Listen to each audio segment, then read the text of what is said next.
Olá, mestres, faixas pretas, professores, praticantes e admiradores de artes marciais. Tudo bem? Sensei Marcelo Silva, retornando das férias de julho.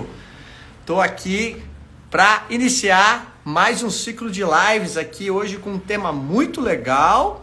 A minha convidada já está presente. Deixa eu chamá-la.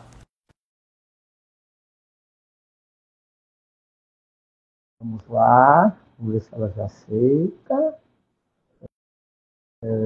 Já te enviei, vê se você entra, Mari. Já te vi aqui. Opa! Aê! Maravilha! Tudo bom? Tudo! Muito obrigado aí por você dispor um tempinho aqui para dar honra aqui no canal do Sensei Marcelo Silva. Eu que agradeço, a honra é toda minha. Que vai ser uma live muito bacana, eu acho uma temática extremamente importante. E essas conexões, né? Sobre a arte marcial, né? Esse aspecto que envolve a agricultura, a produção de alimento, essa relação com a terra, né? Com a produção sustentável, orgânica, enfim, você vai explicar isso para a gente. E essa conexão que tem com o Aikido, né? O Aikido e a psicologia, né? Acho que está tudo junto. Deixa eu te apresentar. Estou recebendo hoje aqui a psicóloga Mariana Sorgan, especialista em psicologia analítica junguiana, especializada pela PUC também, não é isso? Aprimorada pela PUC São Paulo, em atendimento adulto, na psicologia junguiana. Ótimo. Já estou aí há mais de 18 anos, né? Com clínica. Pois é, né? Aliás, somos colegas de formação da formação em psicologia analítica junguiana, né? Na pós-graduação, né? Isso, muito bacana. Também achei que era ontem.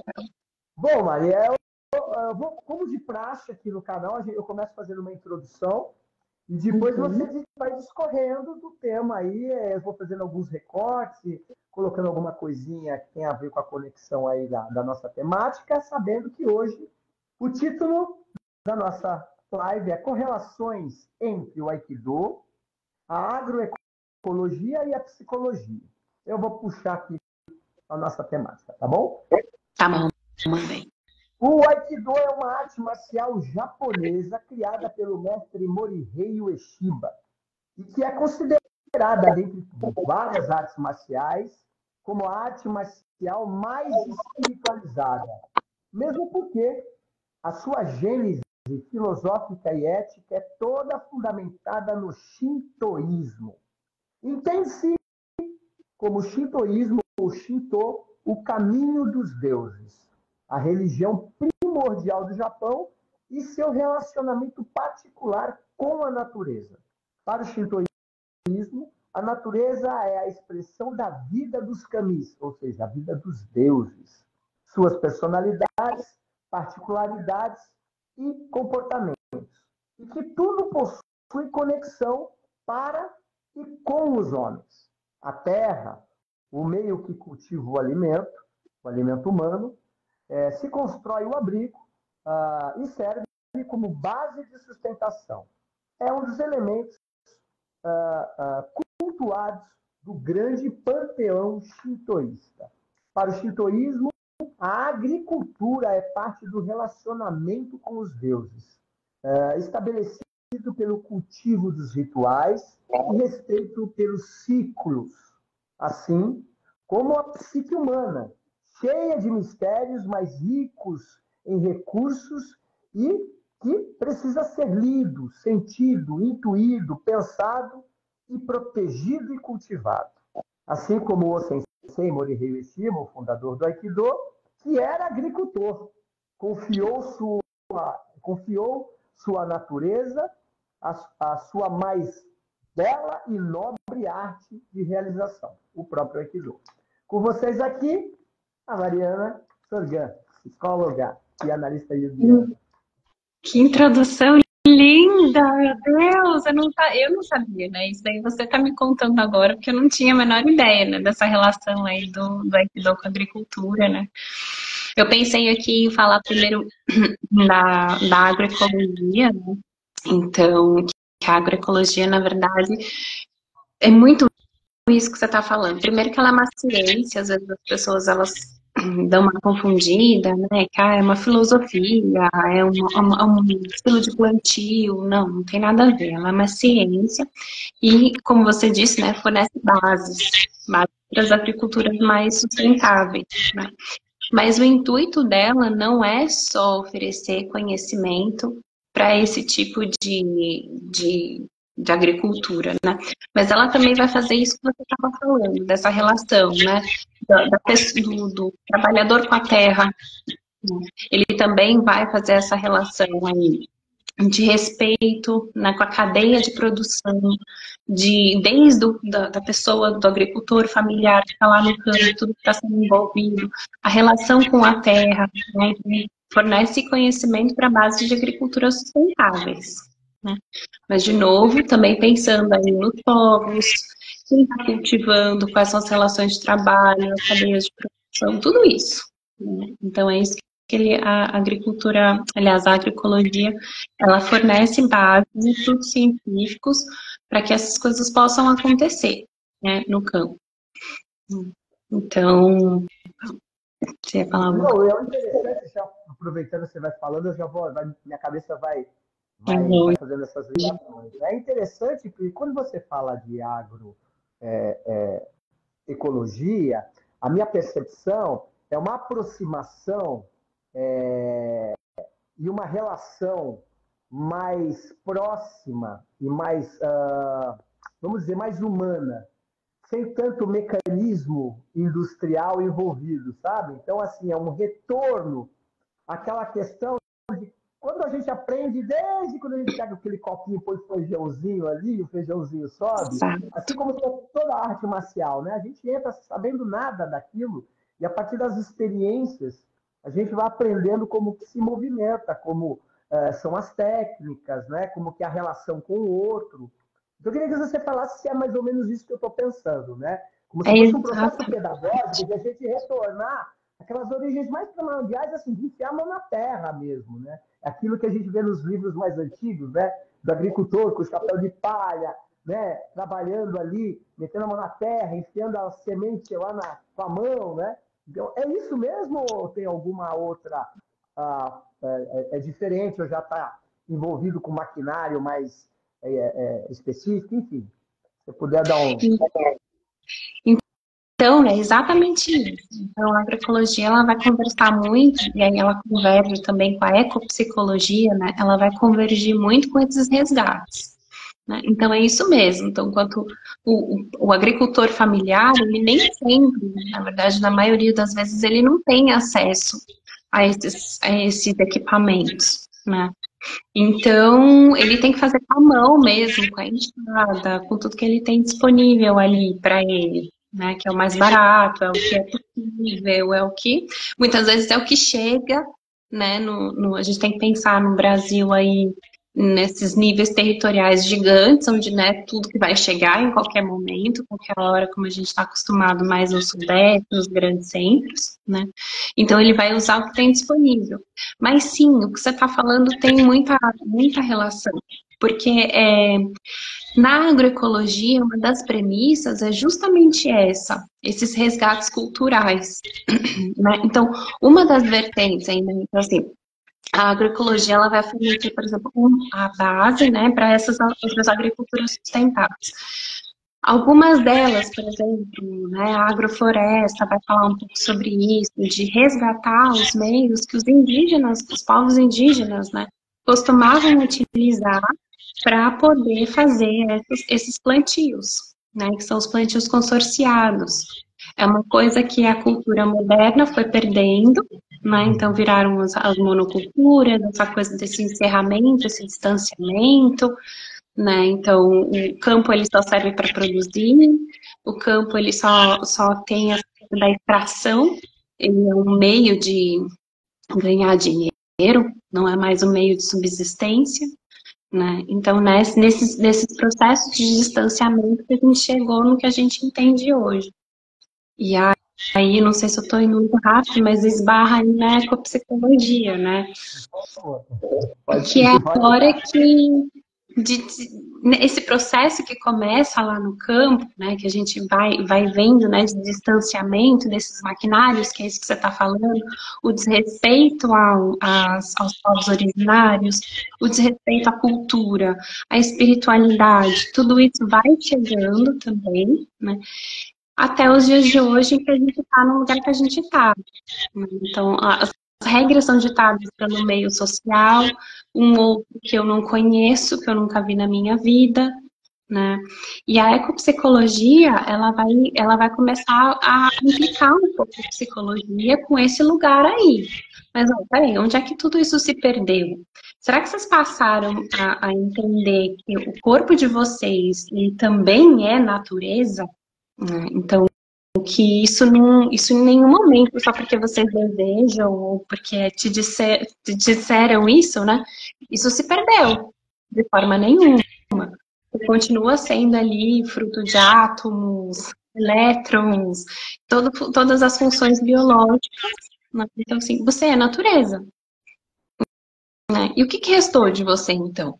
Então, acho que o Billy Bill, que é quem trouxe aí a psicologia, a ecopsicologia e tal, né, fez essas bases aí para a gente poder usar hoje em dia. Ele é muito crítico a isso, né? Ele vai dizer que, inclusive, isso é uma sombra da psicologia. Né? A gente passou a vida inteira nesse trabalho do indivíduo, né? Tudo acontece dentro do indivíduo, aí vem a psicologia social e até traz isso de alguma forma, mas nunca implicando realmente esse indivíduo com o meio que ele vive. Mas esse concentra só no interno, né? no indivíduo, e esquece o externo, é isso? Exato, exato.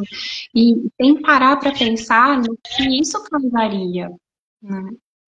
Então, inclusive, tem autores que vão dizer assim que não havia outra forma de explicar o que a gente está vivendo hoje em dia, dessas crises climáticas, se não fosse por meio da psicologia e da psiquiatria. Porque é uma tamanha loucura, né? Aí, minha licença poética, é uma tamanha loucura do que a gente está vivendo, que assim, só podia ser, é uma insanidade tão absurda que só podia ser explicada pela psicologia e pela psiquiatria. Porque porque não tem lógica, né? Não tem uma lógica, vamos dizer, teoricamente, uma lógica matemática, porque senão assim, a gente seria muito burro, né? Construir uma equação para nos destruir, né? Aliás, ele existe, né? Exato! O próprio Jung fala, né? A capacidade que nós temos, né? E abriu o portal de Hades ali, e a partir dali surgia, né, toda a nossa potência, vamos dizer assim, do mal, né, esse lado sombrio, muitas vezes, né, que normalmente é projetado, ou mesmo negligenciado, não conscientizado, e que acaba gerando toda uma problemática no âmbito, na dimensão mundial mesmo, do planeta, né? Então, quando você me traz isso, eu penso fazer essa correlação com as artes marciais, que as artes marciais parece que desceu um degrau, né? Regrediu por um estágio primitivo, então, primitivo com uma certa aspas, né? Porque às vezes o primitivo era muito mais, sacava muito mais sobre essas questões de conexão com a própria natureza, né? Do que nós contemporâneos, né? Nós esquecemos completamente isso. O primitivo ainda tinha ali uma certa relação de respeito, né, em relação às entidades. O Aikido, aliás, né, todo o ritual que nós temos inicial evidencia isso. É uma das pouquíssimas artes marciais que ainda permanece com esse tipo de ritual. E essa perda de ritual, né, esse contato, essa percepção, esse sentimento que a gente desenvolve ou percebe em contato com a natureza, com o cuidado da plantinha ali, que tem que estar todo dia olhando, né? Quase que, né? E que isso que... Aí minha ignorância, né? Eu já vi uma pergunta. em grande escala, talvez a gente não conseguisse fazer. Né? Acho que aí eu gostaria que você falasse a respeito um pouco disso, né?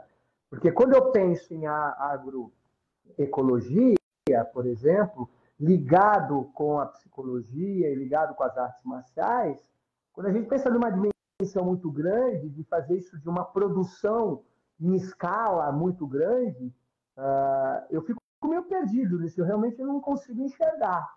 Né? Tem uma frase interessante dentro da... Não sei se você me corrija, não sei se foi Freud que falou, né? A gente se perde no coletivo, se reencontra no individual, né? Enfim. Então, eu queria que você falasse um pouco assim, como que hoje já vista a questão do problema do tempo, do clima, né? Do mundo que está tão bagunçado, né? Tá assim, muito está na cara ali, não tem como negar, né?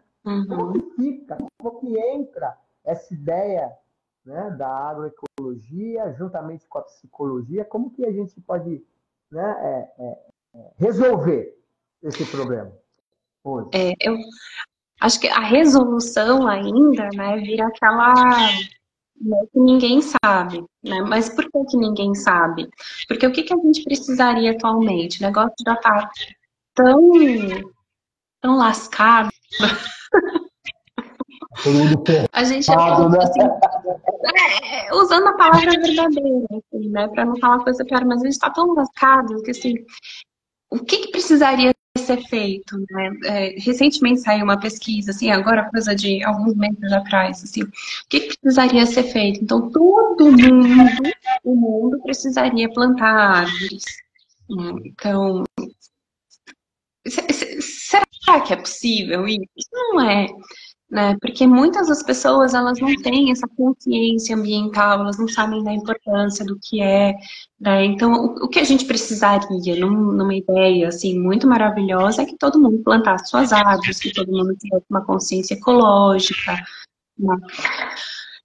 Porque a gente já passou do ponto de não retorno, né? Isso significa que tudo que a gente fizer daqui para frente, a gente está realmente acabando numa rota que não tem mais como voltar, né? Então, assim, a gente está realmente acabando com a água e isso não vai voltar mais, né? A gente não tem mais a quantidade de árvores necessárias para poder plantar a água, né? Que a gente... Então, o que precisaria ser feito, assim, uma ideia, né? Uma ideia assim, muito maravilhosa é que todo mundo tivesse essa consciência ecológica e fosse plantar. Agora, como a gente não tem, a gente vai ter que fazer esse trabalhinho de formiguinha, né? O meu trabalho, pessoalmente, por exemplo, é tentar fazer educação. É começar aí, depois, é o que você falou, né? Do feijãozinho no algodão, para a pessoa ter noção de que o que ela come lá na ponta nasce assim. Eu já cheguei a ponto, olha o tamanho da desconexão que tá vindo, assim, né? Eu já cheguei a ponto de ver criança falar assim, quando perguntada, né? Mas de onde vem o leite da vaca? Vem do mercado. Aliás, de onde vem o leite? Vem do mercado. Vem da prateleira do mercado. E a criança achando que ela tá realmente pensando na origem. Não contente, teve o primeiro aniversário do meu filho, a gente levou palha para fazer um cenáriozinho, palha e um pedaço de tronco, um toco. E aí a criança perguntou assim, mas da onde vem isso? O que é isso? Eu falei, um tronco, um pedaço de árvore. Mas a árvore não é assim. Eu falei, não. E a criança já mais velha, tá? Uma criança de 9 anos. E assim, isso aqui é um pedaço de árvore, isso aqui vem de uma árvore. Não, mas a árvore não é assim. Então, isso é um pedaço dela. E essa mesma criança junto comigo olhou para a palha e falou assim, mas o que é isso? Isso é palha. Eu, como que faz palha? Você corta o mato. Isso, né? Eu acho que é um pouco assustador, eu mesmo fico assustado. Eu trabalho com criança já há 35 anos, né? E eu de fato, eu vejo criança, bem-vindo os ciclos, né? Então, eu estou aí praticamente na segunda geração aí, e eu vejo que é realmente cada vez se distanciando mais de uma coisa que eu acho assim, perigosíssimo, e uma coisa quase surreal. a incapacidade da criança imaginar, Não é fantasiar. permitido. Não é Porque se permitido. ela já leu uma historinha de árvore, pelo menos, né? Ou se foi embutido nela o que é uma árvore, que tem raiz, que pega, tem toda a mitologia, tem toda a literatura infantil, tem os contos de fada, né? Se a criança não tem isso como mecanismo para desenvolver esse lado da psique, da imaginação, da criatividade, e até fala, eu não sei o que é isso, mas eu imagino que seja isso, né? O que eu vejo é a criança não sabe o que é aquilo. Ela não tem noção do que é um tronco. Ou seja, ela nunca viu uma árvore de verdade. Entendeu? Que é um Exato. absurdo, né? Então, como Ela plantar perguntou uma como é que árvore faz madeira. muito louco? Como é que faz? E entra muito isso que você falou. E você falou logo no início, né, da apresentação. Então, a hora que a gente começa a pensar ali, né, o Aikido, né, vai trazer essa ideia, então, até da agricultura dos ciclos. A gente perde a noção do que é o ciclo, o nosso próprio ciclo. Eu também tenho um ciclo de alta, tenho um ciclo de baixa. Não me interessa se o capitalismo, quem que raio a empresa, quem que raio que for, vai vir aqui e vai me cobrar um senso de produção X. Não me interessa isso. Né? Vou entrar nesse movimento que eu tenho que responder a essa empresa, a esse nível de produção. Entendo, mas a natureza continua existindo e ela continua exigindo de você descanso, você goste ou não. O inverno chega, o inverno chega, a lua nova chega, né? No caso das mulheres, a fase da menstruação chega. Não interessa se você quer ou não, se você gosta ou não. Né? Não interessa o que o outro lá fora está pensando, isso vai existir. Quer dizer, é um desrespeito com o próprio instinto, que é isso que você falou, né? Os povos originários, quando a gente vai dizer primitivo, né, que você falou, a gente nesse primeiro momento até traz o primitivo como senso pejorativo, né, de que assim, a coisa que não tem a educação e tal. Você vê que é automático. Mas depois, a ideia é fazer isso que você está falando. Não, mas peraí, deixa eu corrigir a rota. Não, o instintivo, querendo ou não, ele é mais conectado. Ele tem um senso de religiosidade muito maior. Ah, então calma aí. Quem está errado nessa história, então?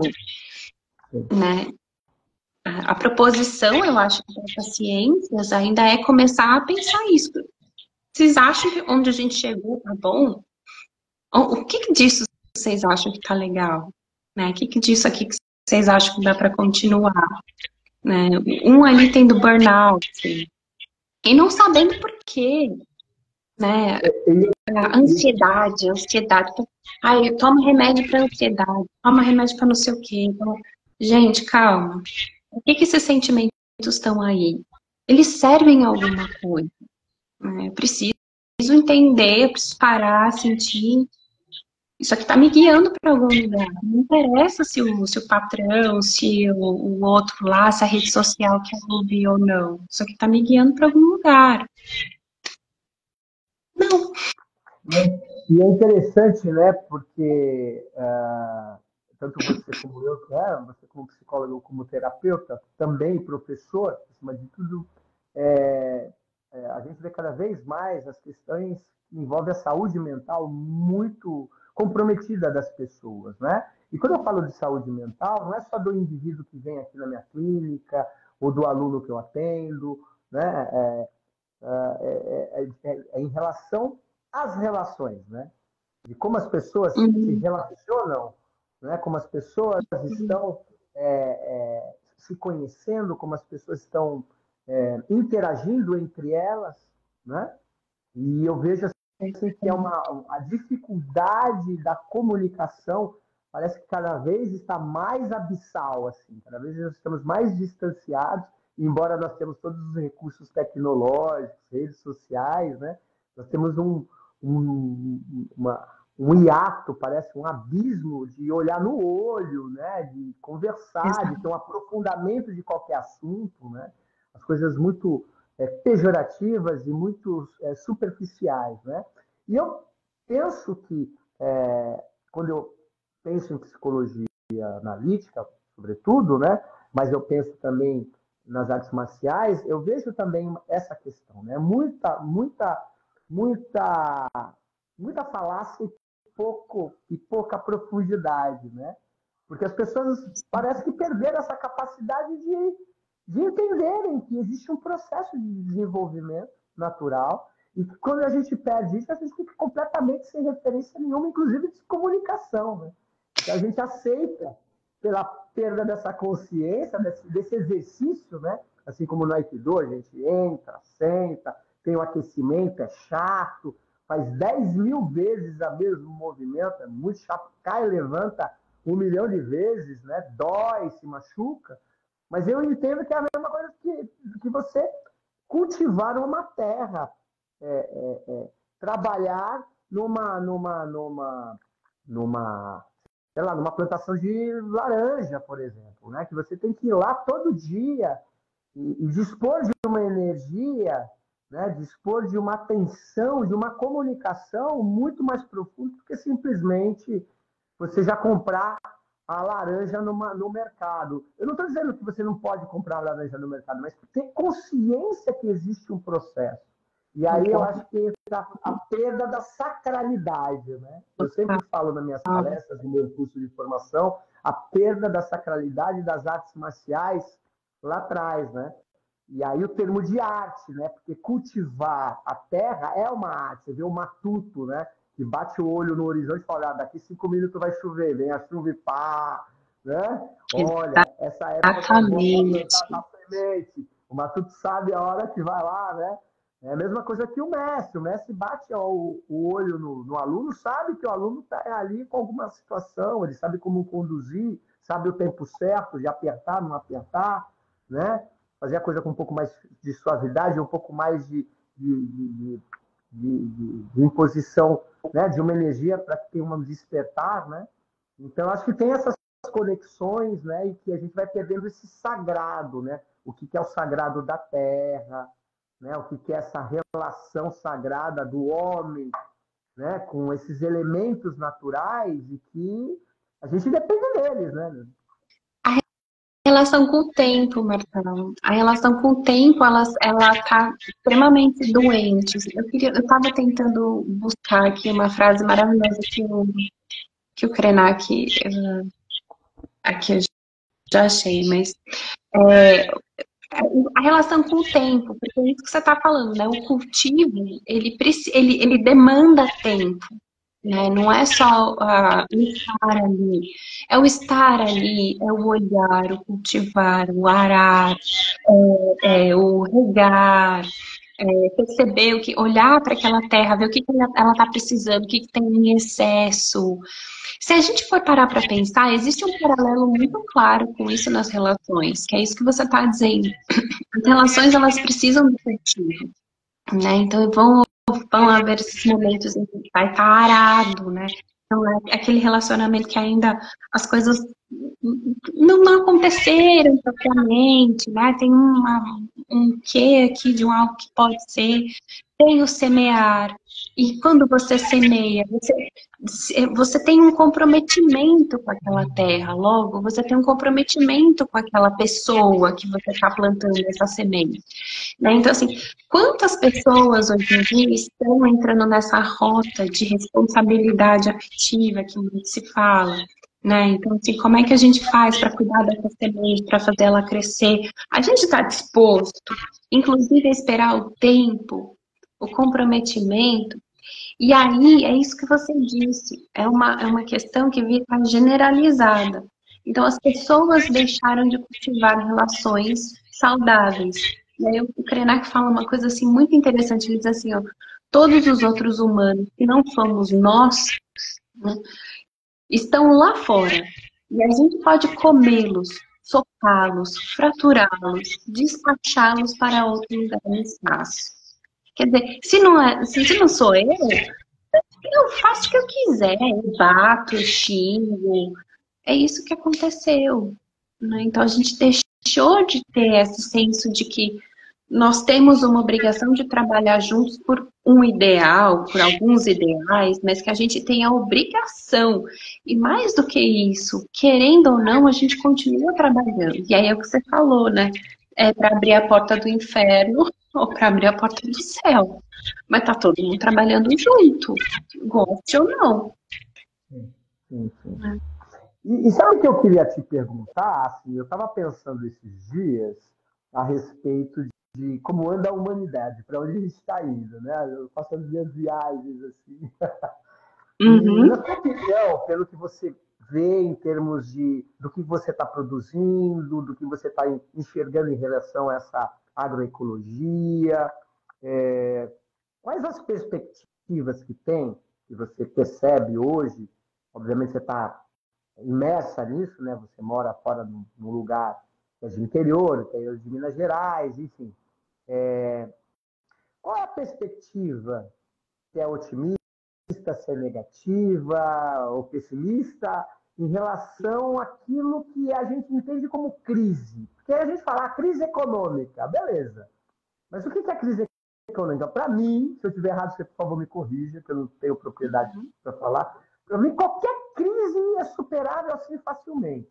Agora, a crise alimentar, se não É, produzir comida, a gente a morre. Eu não tenho gente morre, pessoal. não tem o que É, fazer. A ó a gente vai virar um desconexão. bicho, a gente vai virar um animal de querer invadir a terra do outro, aquele que está produzindo, porque tem pouca comida, invadir a casa dos outros para pegar. Então, assim, nós vamos voltar a ser animais irracionais. Então, eu queria que você, se puder, dar uma perspectiva de como você está enxergando, já que você trabalha com isso, né? Está tão imersa nesse universo. Qual é a sua percepção? Se fosse para traçar um futuro, o que você acha? Eu acho que até uma adenda aqui, eu acho que a gente vai lembrar que nós somos animais, né? Que a gente vai lembrar, o Krenak fala, que a gente não come dinheiro. Aí que a gente vai lembrar, né? A gente vai entender.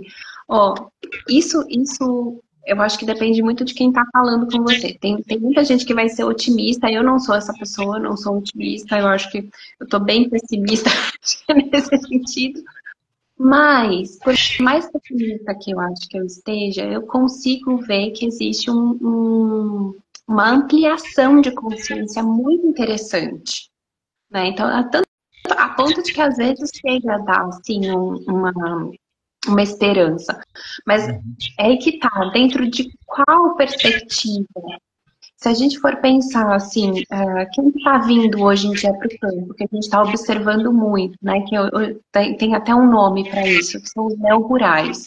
São pessoas que ou saíram da cidade e estão voltando para o campo, ou estão saindo da cidade e estão vindo para o campo, né? E estão fazendo esse êxodo, né, de volta para o campo. Do rural, né? Tá tendo O êxodo rural. Agora o êxodo urbano, né? Agora a gente está no êxodo urbano. Eu não posso dizer para você que essa é uma realidade, começar uma agrofloresta, uma cultura, trabalhar. Eu não posso dizer que isso está acessível a qualquer população. Você vai precisar comprar terra, você vai precisar comprar algum tipo de insumo, né? Então, quem que está vindo para cá? Isso daí até é fruto de outros questionamentos bem mais graves, né? Mas quem que está vindo para a Terra? Não é o local. Com isso, a gente pensa que, assim, existe uma possibilidade de melhorar, né? De que essas agroflorestas ou permacultura ou as árvores, né? De forma geral, a natureza se restaure numa bolha. Porque qual é a quantidade de pessoas que têm a possibilidade de fazer isso, né? Tá, mas por que que só essas pessoas estão vindo? Por que que só essas pessoas estão sendo as privilegiadas, né? Porque é uma falta de política pública, né? De olhar para a comunidade local e endossar essa comunidade, devolver a eles a identidade que a eles pertence, né, que não devia ter sido tirado em primeiro lugar, fazer com que esse trabalho aí seja dignificado de alguma forma, né, Mas aí a gente tá falando assim, né, daquele mundo muito perfeito. Né? Tô sentindo que tá ampliando. Por outro lado, a gente ainda está falando ali de grileiro na Amazônia, a gente está falando de incêndio. Acho que depende, sabe? Indígena sendo invadida, né? Essas coisas. Né? Mas sabe Enfim. uma coisa que eu aprendi? Talvez parar de querer salvar o mundo, ou talvez a humanidade. Porque daí entra aquele senso da subserviência a esse algo maior, que é aquilo que você estava falando lá no início também. Né? Então, assim, a humanidade tende a morrer, a natureza não. Né? Então, assim, quando eu olho para tudo isso, com o que eu estou contribuindo também? Né? Se eu for pensar no aspecto egóico, né, nesse eixo do ego aí, de que eu tenho que ver alguma coisa boa para me incentivar a continuar cuidando da natureza, de novo, eu estou voltada para o ego, eu não estou voltada para o self. Então, talvez é isso, deixa eu fazer meu trabalho aqui, porque isso também está servindo ao caminho da individuação, de alguma forma, né? E me fala uma coisa, Mariana, você, como que é, você falou em questão de políticas públicas, né? Como que é para a pessoa, como que é para você? Como que foi o processo seu? Você teve algum incentivo, o governo ajuda, tem alguma entidade que dá o suporte, treinamento, enfim, ajuda com sementes, sabe? Como que é isso? Pergunta, boníssima pergunta, ótima pergunta. Existem alguns programas do governo e agora estávamos em via de ampliar isso, agora deu uma parada, vamos ver como é que vai se transcorrer essas questões, né? Inclusive com a agroecologia. Mas existe, por exemplo, o Pronaf, né? Que é um programa do governo de incentivo à agricultura familiar, né, que é um empréstimo que você faz com juros muito baixos mesmo, e que tem como objetivo isso, né, incentivar as famílias de agricultores. Esse é um dos programas, né, e é um programa a gente teve um benefício, mas assim, muito tardio, né, o início mesmo ainda foi com recursos próprios, o início e o meio, né, com recursos próprios. Não só próprios, mas aí que a gente também entende a coisa da comunidade que se perdeu, né? Então, quando você entra nesse senso de comunidade, você vê que as pessoas passam a se ajudar, que é uma coisa que a gente não conhece nos grandes centros. Esse senso de união. Você falou de sementes.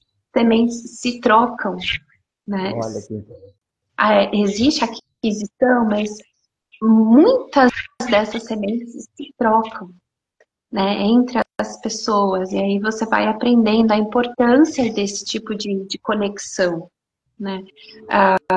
O conhecimento também é uma coisa que se troca muito, né? Você percebeu ali, né, ferramentas, tudo isso são coisas que são divididas, então esse senso da comunidade, ele é extremamente importante, né? Então é aquela coisa do sentir-se.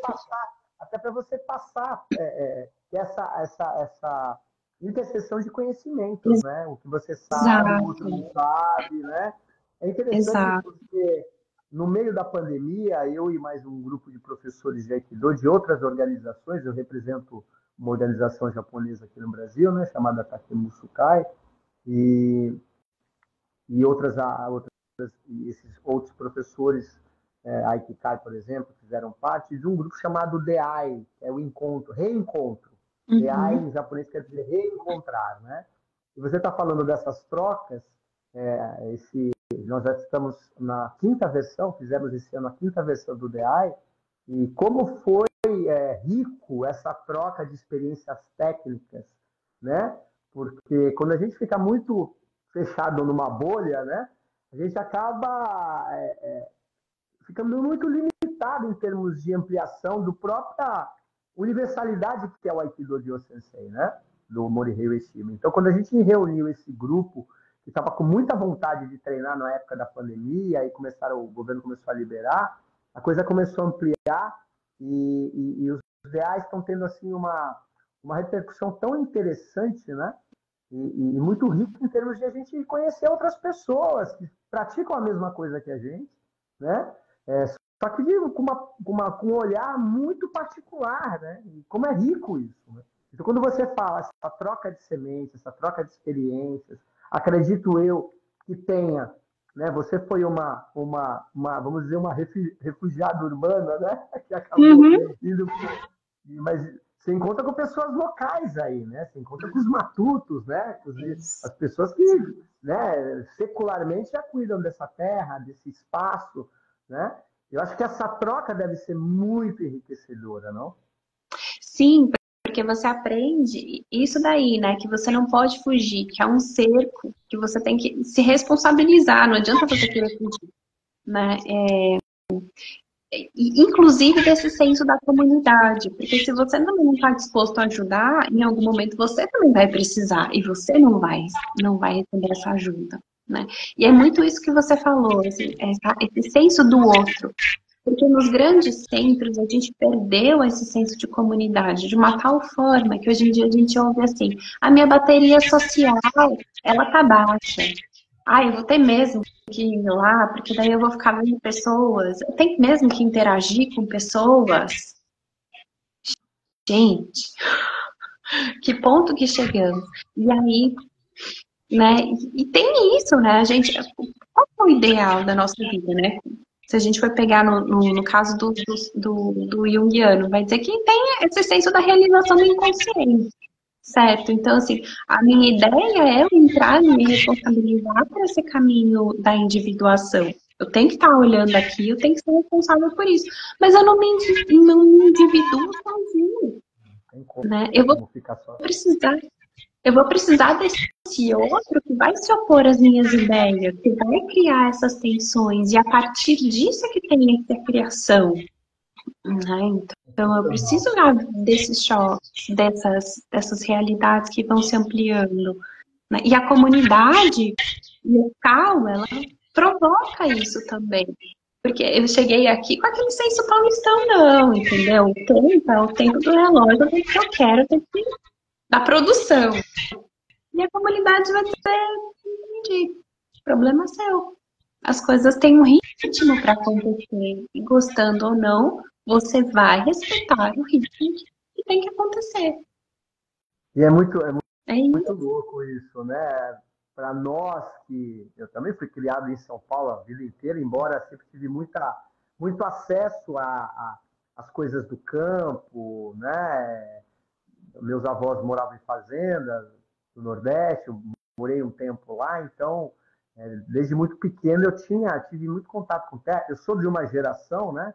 Tenho 55 anos, que ainda se brincava na rua, tinha pracinha, a gente catava minhoca, fazia casinha para Subir na giriota, árvore.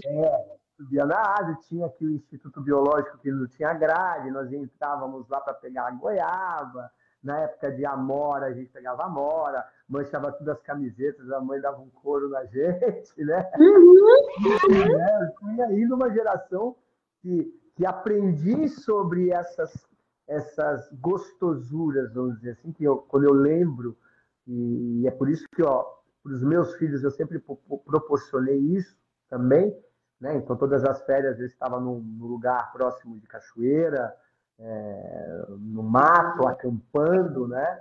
Agora eles estão grandes já, já estão meio que seguindo o caminho próprio deles, mas até bem pouco tempo atrás, todas as férias eu proporcionava isso, né? Obviamente, não querendo me gabar disso, você vê que uma criança que está inserida numa possibilidade de entender como que funciona esses ciclos, como que funciona esse sistema, qual a importância de você olhar e ter um olhar até de compaixão lá para um peixe que você pesca e você, eu não vou consumir, vou devolver ele são e salvo, né? Vou tirar a farpa do anzol, né? Cuidado, né? Enfim, e que já tem uma relação, inclusive social, diferente, né? Por conta dessas experiências, dessas participações místicas, né? Como diz Uhum. O próprio, né, não é termo do Jung, mas ele cita bastante isso, né? Essa participação coletiva, de responsabilidade até de identificação, né? Exato. Nas artes marciais tem isso, né? Tem essa questão de a gente estar se identificando com alguma coisa para o bem comum, né? E de responsabilidade de a gente cuidar do corpo do outro, né? De ter uma equidade de forças, né? Por isso o termo arte, né? A gente usa esse aspecto belicoso, esse ímpeto marciano, né? De Marte, do deus, do arquétipo da guerra, propriamente dito, que pode matar, pode lesionar, mas que a gente utiliza isso como parte do desenvolvimento do outro, né? Com uma certa Uhum. equidade, um certo equilíbrio, respeitando os ciclos, respeitando os limites, né? Não exaurindo a terra do outro, né? Muito pelo contrário, cultivando a terra do outro, né? O Aikido, o Shiba Sensei, numa das suas grandes poesias, ele fala, né, que o Aiki é o cultivo do amor universal, é o cultivo a todas as coisas existentes, né? Do céu, da terra, dos animais, das pedras, né? Ele dá, inclusive, nomes aos kamis, né? Aos elementos. Cada elemento da terra tem um nome de Deus, né? Enfim, é muito interessante tudo isso. E eu queria te fazer mais uma pergunta. Bom, você foi até otimista, né, Maria? Gostei como você foi Aí no desenrolando. final, né? Foi legal isso. No final, né? É muito bom. Mas, e como que vocês hoje, quais as maiores dificuldades que tem hoje para estar inserido nessa tão nobre ação coletiva de estar apostando né, na produção, na pesquisa, que eu sei que você faz uma alquimia aí de tudo, né? Uhum. É legal pra caramba, assim, sabe? Qual é a maior dificuldade hoje para uma pessoa que coloca toda a sua energia, né, a sua perspectiva, a sua filosofia de vida para trabalhar com a agroecologia e a agropsicologia? Então, eu acho que a agroecologia, né? Na verdade, as agriculturas de base sustentável. E aí, eu acho que tem esses recortes também, né? Então, tem o, né, o rural, ele vai ter as dificuldades ideológicas, sistêmicas, mas se você também estiver falando de quem é de quem é local, né? Tem essas e tem outras, né? Porque vamos pensar que a agricultura, do jeito que ela foi instaurada, ela faz parte de um sistema que não quer que isso seja quebrado, né? Então você tem inúmeros, a própria aquisição da terra, você tem a quebra de ideologia das pessoas que estão ao redor, porque assim, eu posso ser orgânica, né? Fazer a minha cultura orgânica, mas o meu vizinho aqui do lado usa glifosato, mata-mata. Né? E como é que eu faço essa quebra aqui, né? Com essa pessoa que ela não quer se abrir, né? Então, Aí vem existe essa comunidade.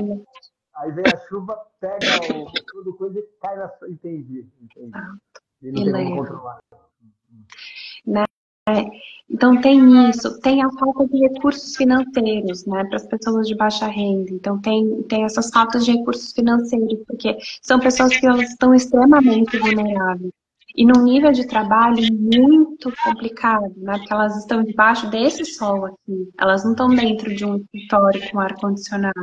Ó, de novo, o distanciamento ali, né? De quem está dentro do escritório com a própria comida, né? Mas essas pessoas enfrentam esse tipo de coisa. Eles podem, por exemplo, agora a gente está sem chuva, né? Há muitos meses. E isso aqui tem problemas muito sérios, porque existem culturas que elas não vão para frente. Existem culturas que elas precisam de um tanto de frio ao longo do ano. Tem um tanto de cultura que elas precisam de um ar úmido. Então, isso você não. Se você não colocar numa estufa, né, você não consegue manejar. Então, esses são os grandes. A formiga, né, que pode parecer uma coisa muito boba, mas ela devasta a lavoura inteira. Ela devasta uma floresta inteira em algumas horas. né? Então, imagina o que é sobreviver. Né? Isso deve É ser muito, é extremamente vulnerável. Então, você vê que, de novo, assim, o tanto que a gente está distante dentro dos grandes centros desse tipo de realidade. A gente não tem noção do que a gente está fazendo, né, com o nosso lixo, com a nossa comida, com essa falta de responsabilidade afetiva e tudo mais. Isso tem um impacto aí, ó, que é o que você falou, crise alimentar. Se eu continuar me distanciando desse jeito, lá na frente eu não como. Né, se eu continuar achando aqui dentro do meu escritório que o meu ar-condicionado vai ser o suficiente para resolver o problema do aquecimento global, tá bom. Então trate as coisas desse jeito, né? Com a produção de lixo, com essa comida que vem de grandes indústrias, que não estão nem um pouco preocupadas com a terra, que elas vão continuar massacrando a terra. Eu acho que isso já está muito claro, né? Que a gente está falando desse tipo. E ela massacra a terra e ela massacra pessoas. Né? Porque hoje em dia é isso, é o que você estava falando da identidade até da gostosura. Quem come uma amora, né? O povo hoje em dia da cidade não vai conhecer o que é amora de árvore, porque ela não consegue, ela é tão molinha, né? Ela é tão delicada que ela não chega até os grandes centros, então essas crianças não vão conhecer. Mas o que elas vão conhecer? O leitinho, a Nutella, entende? Isso daí serve a quem? A quem está matando a terra. Olha o gosto como muda. E aí eu também faço esse tipo de coisa com relações, eu massacro as relações. Elas têm que corresponder ao meu tempo, às minhas angústias, e se isso não acontecer, elas não me servem. Estou bem sozinha, né? É o senso da comunidade que se desconecta, estou bem sozinha. Aí vem o Jung e diz, né? Os deuses viraram doenças, né? Então, Né? Então, essa desconexão com o sagrado da terra, da fruta que está lá. Você tem que colher lá na árvore, né? Porque se você colocar, encaixotar e viajar 100 quilômetros, ela não aguenta, né? ela não vai Então, por que aguentar, você não? só não vai sentir. Aí vem minha fantasia, né? E fala, por que não ter como, né? Hoje já não acredito que no Instituto Biológico, por exemplo, que eu citei agora pouco, nós entrávamos, o grupo de crianças entrava e pegava lá mora, goiaba, manga. Hoje não pode mais entrar, né? Então, assim, as crianças hoje não têm mais acesso, pelo menos aqui no bairro, eu não vejo nenhuma criança lá dentro. Eu vejo carro, mas criança eu não vejo. Então Meu grande meu grande trabalho é justamente tentar fazer isso, essas reconexões, é tentar mostrar de onde vem a comida, é tentar tentar mostrar que tem um processo, né, que a gente faz com a comida, aquilo que a gente faz com a gente trata a terra do jeito que a gente se trata, né, e que isso adoece. É papo para muito tempo, mas isso adoece. muito, muito, muito legal, Mariana. A gente está chegando ao fim da nossa live aqui. Esse papo, acho que a gente vai ter que fazer outra live, porque dá para discorrer muita coisa. E eu acho que essa conexão do Aikido propriamente dito com aquilo que você trabalha hoje foi o que me despertou. Eu vou chamar ela porque tem essa ideia mesmo, porque até o Aikido mesmo, pouquíssima gente, pessoas que praticam, tem essa capacidade de enxergar na arte marcial do Aikido essa condição de estar fazendo uma reconexão com essa natureza interna. Né? É muita falácia que se tem, não, você pratica, você vai ficar legal, e você vai ficar melhor, e vai transformar a sua vida, e você vai ser outra pessoa. Uma mentira desvairada, né? O que o Sensei falava era de uma profundidade, porque ele viveu isso, né? Ele viveu esse processo de individuação ao qual a grande obra dele, né, foi o Aikido, né? E ele passou ali por guerras, por carestia, né? Falta de comida, e trabalhou na terra. Ele foi lá para Hokkaido, que era uma terra quase que inóspita, no norte do Japão, muito frio, muita neve, e ele fez ali a coisa produzir, né? Ele produziu coisas lá, produziu alimento, né? Então, foi considerado um grande homem, né? Então eu acho que é necessário, de fato, fazer esse sacrifício, vamos dizer assim, né? De a gente se despojar um pouco de tudo aquilo que a gente se montou ao longo desse processo de contemporaneidade e que nos afastou desse sagrado, que nos afastou dessa condição mais humana de coexistir, né? De coexistir com a natureza, de coexistir com as pessoas, né? De ter as relações muito mais profundas e voltadas ali para no ideal mesmo coletivo, né? E no sentido de que é só assim que a gente vai conseguir realmente deixar aí para as futuras gerações informações e conhecimentos para que, de fato, a gente não tenha uma realidade futura muito sombria e catastrófica, né? Acho que a gente já está tendo, né? A gente até está tendo. Né? Mas eu digo sombrias ao ponto de realmente a gente ser extinto, assim como foram os dinossauros. Sim, concordo. Mas acho que é isso. E assim, que seja. Mas aí que está o nosso trabalho para a totalidade. Então, é isso. Qual que é o nosso olhar, qual que é o nosso desejo e para quem que a gente está trabalhando. Acho que no final das contas ainda acaba sendo isso. Eu estou trabalhando para o ego, estou trabalhando para o self. Então, a minha responsabilidade acaba sendo essa, enquanto indivíduo, eu preciso entender isso, me responsabilizar com tudo isso que está acontecendo, né? E com alguma parte, gente, alguma parte disso, né? Então, seja com a comida, seja com as relações, enfim. Acho que a gente precisa entrar nesses movimentos aí de responsabilização e alerta, acordar um pouco a população. Super obrigada pelo papo de hoje, pela voz. Bora fazer horta dentro de casa. Você já me deu várias dicas e tá brotando. Maravilha, tá me tirando demais. Tá bonito aqui, daqui a pouco eu tô que legal. Isso pra mim não tem preço. É mais uma pessoa que tá ali, ó, cultivando comida e tentando mostrar para quem tá ali no apartamento do lado como é que faz, sabe? E é uma coisa, de fato, é tão simples, né? Você fazer umas mudinhas, um canteirinho ali, né? Poxa, produzir as suas ervas ali para fazer os seus temperos, e isso já faz uma grande diferença, né?